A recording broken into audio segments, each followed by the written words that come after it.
everyone and welcome back. For today's video, we are gonna try and make a dress out of disposable mask.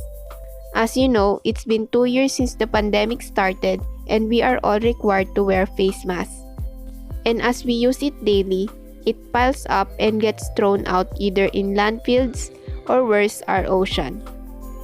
So in a way, I wanted to come up with ideas on how to recycle this and lessen the waste. And I hope you do the same too. To start off, we will need 5 to 6 masks. Of course, don't forget to wash them beforehand. Cut off all its stitch edges.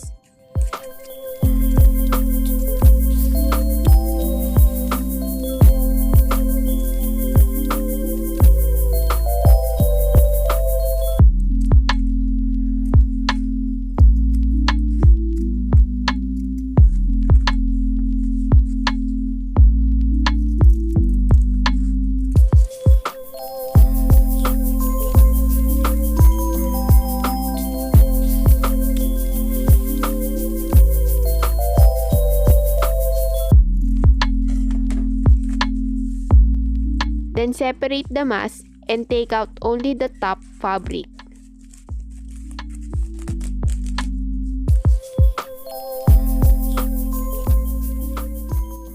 Repeat this until you cut out all the mask.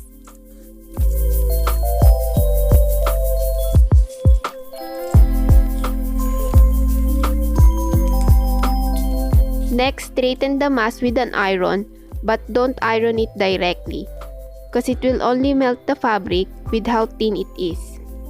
Instead, cover the mask with another fabric, then straighten it.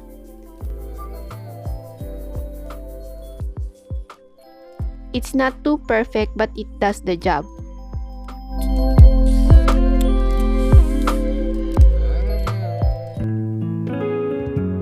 Now for the dress pattern. Take a ruler, a paper, and pen and just copy what I'm doing.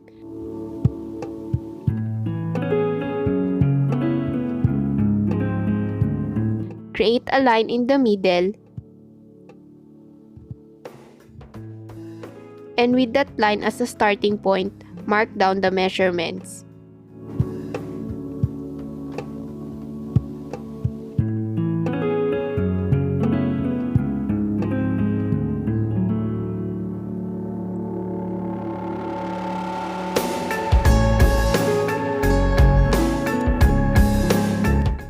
Connect the 3 dots to make a V shape on the middle.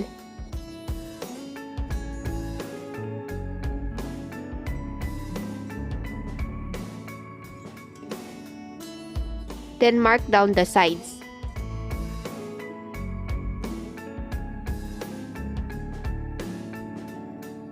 Connect that to the V line.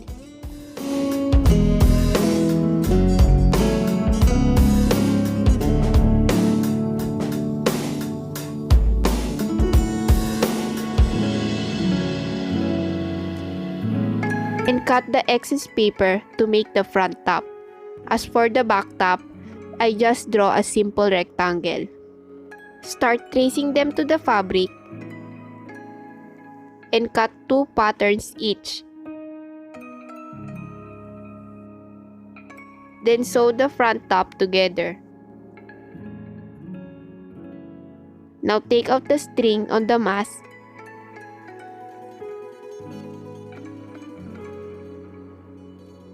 and cut it into 2.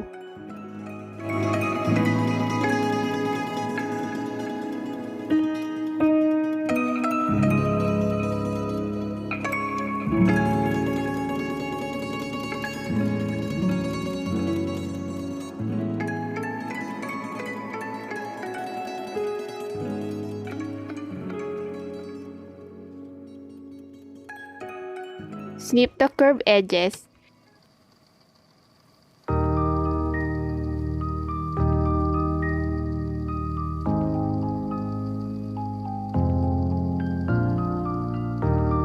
And turn it inside out.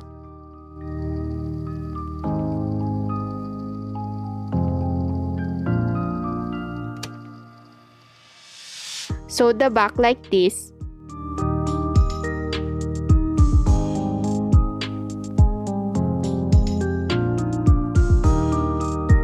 and push the string inside the back top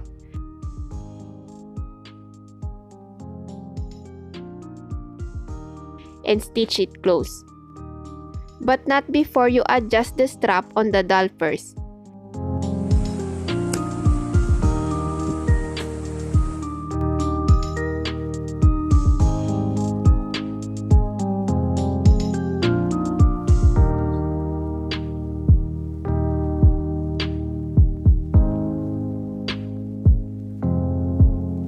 Now for the skirt, take one sheet of the mask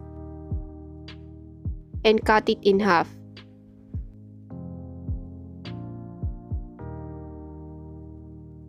Then with a needle and thread, sew a running stitch at the top edges.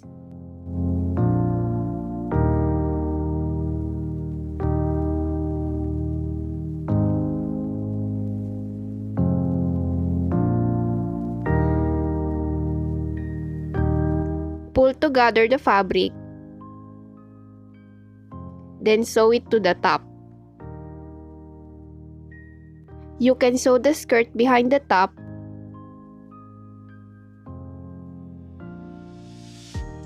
or at the front like I did.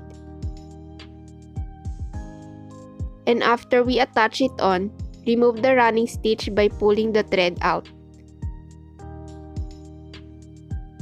Do the same on the back.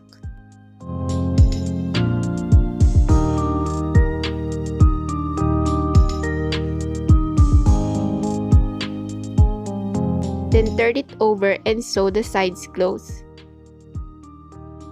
That's one layer skirt down. And for the second layer, we need 2 sheets of cut mask. And like before, cut them in half. Then stitch them all together to make one long strip.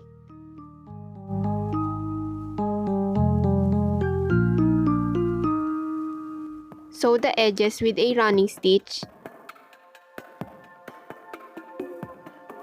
I woke up in my bed, but you lay next to me. Got the time and my eyes started watering. Then start connecting it to the first layer skirt. Everything feels alright without you. I wouldn't be here. Beautiful, sexy, comfortable with me. Wanna hear your story, you and me like. And lastly, sew the side edges close. Sexy, comfortable with me. Wanna hear your story, And we're done. you and me. Unfortunately, the fabric is very thin, so the dress will be see-through. So you might need to add another outfit underneath. But not every masks are the same, because I found that darker masks tend to be less see-through. So try to experiment and have fun with it. That is all for this video. Thank you so much for watching. Like and comment down below if you want me to make more stuff using disposable masks. Paalam!